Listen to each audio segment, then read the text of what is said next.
ಚೆನ್ನೈಯಲ್ಲಿ unload ಎಲ್ಲ ಆದಮೇಲೆ ಮತ್ತೆ ನಾವು ಲೋಡಿಗೆ ಬಂದ್ವಿ. ಇದೇನು ನೋಡ್ತಾ ಇದ್ದೀರೋ ಇದೆಲ್ಲ ಕೂಡ ಸ್ಟೀಲು ಪ್ಲೇಟ್ಗಳು ಇವೆಲ್ಲ. ಇದೇ ಲೋಡೇ ನಮ್ಗೆ ಆಗ್ತಾ ಇರೋದು ಬೆಂಗಳೂರಿಗೆ.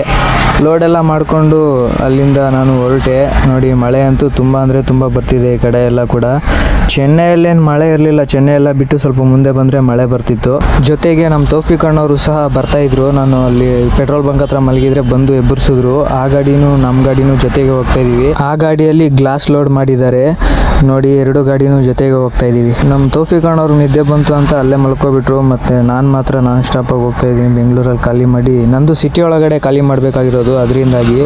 ಇಲ್ಲ ಅಂದಿದ್ದರೆ ನಾನು ಮಲಗಿಬಿಡ್ತಿದ್ದೆ. ಅವರು ಹೊರಗಡೆ ಖಾಲಿ ಮಾಡೋದು, ನಾವಂತೂ ಹೋಗಲೇಬೇಕು. ಸಿಟಿ ಒಳಗೆ ಖಾಲಿ ಮಾಡಿಕೊಂಡು ಲೋಡ್ ಮಾಡಲೇಬೇಕು. ಅದರಿಂದಾಗಿ ಬೆಂಗಳೂರಲ್ಲಿ ಸಿಟಿಯಲ್ಲಿ ಯಾವುದೋ ಗಲ್ಲಿಯಲ್ಲಿ ಎಲ್ಲ ಕೂಡ ಖಾಲಿ ಮಾಡ್ಕೊಂಡಿದ್ದಾದಮೇಲೆ ಅಲ್ಲಿಂದ ನಾವು ಲೋಡಿಗೆ ಹೊರಟಿವಿ. ಅಲ್ಲೇ ಪಕ್ಕದಲ್ಲೇ ಒಂದು 6 ಕಿಲೋಮೀಟ್ರಲ್ಲೇ ನಮಗೆ ಲೋಡ್ ಆಗುತ್ತೆ ಮೈದಾ ಹಿಟ್ಟು. ನಿದ್ದೆ ಬೇರೆ ಇರಲಿಲ್ಲ, ಅಲ್ಲಿ ಲೋಡಿಂಗ್ ಏನೂ ತೋರ್ಸೋಕ್ಕಾಗಲಿಲ್ಲ. ಅಲ್ಲಿ ಸಿಟಿಯಲ್ಲಿ ಲೋಡೆಲ್ಲ ಮಾಡಿಕೊಂಡು ಲೋಡ್ ಎಲ್ಲ ಆದಮೇಲೆ ಅಲ್ಲಿಂದ ಹೊರಟುಬಿಟ್ಟೆ ನಾನು.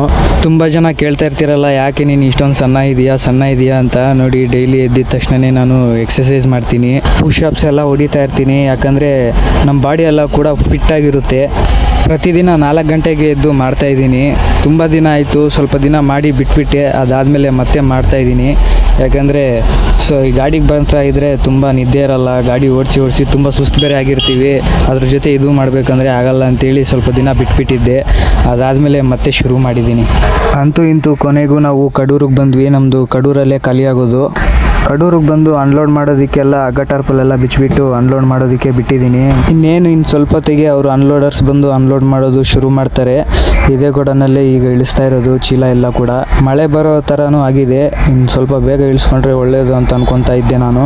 ಮಳೆ ಏನಾದರೂ ಶುರುವಾದರೆ ಮತ್ತೆ ತೆಗ್ದಿರೋ ಟಾರ್ಪಲ್ ಮತ್ತೆ ಮುಚ್ಚಬೇಕಾಗುತ್ತೆ. ಅದರಿಂದಾಗಿ ಹಂಗೋ ಹಿಂಗೋ ಮಾಡಿ ಬೇಗ ಅನ್ಲೋಡ್ ಮಾಡಿಕೊಟ್ರು. ಮತ್ತು ಅಲ್ಲಿಂದ ನಾನು ಲೋಡ್ ಹೊರಟೆ. ಖಾಲಿ ಆಗಿದ ತಕ್ಷಣವೇ ಚಿಕ್ಕಮಗಳೂರಿಗೆ ಬಂದಿದ್ದ ತಕ್ಷಣವೇ ನಮ್ಮ ತೌಫಿಕ್ ಅಣ್ಣವರು ಸಹ ಇಲ್ಲೇ ಅನ್ಲೋಡ್ ಮಾಡಿಕೊಂಡು ಮಾರ್ಕೆಟ್ ಹತ್ರ ಬಂದಿದ್ದರು.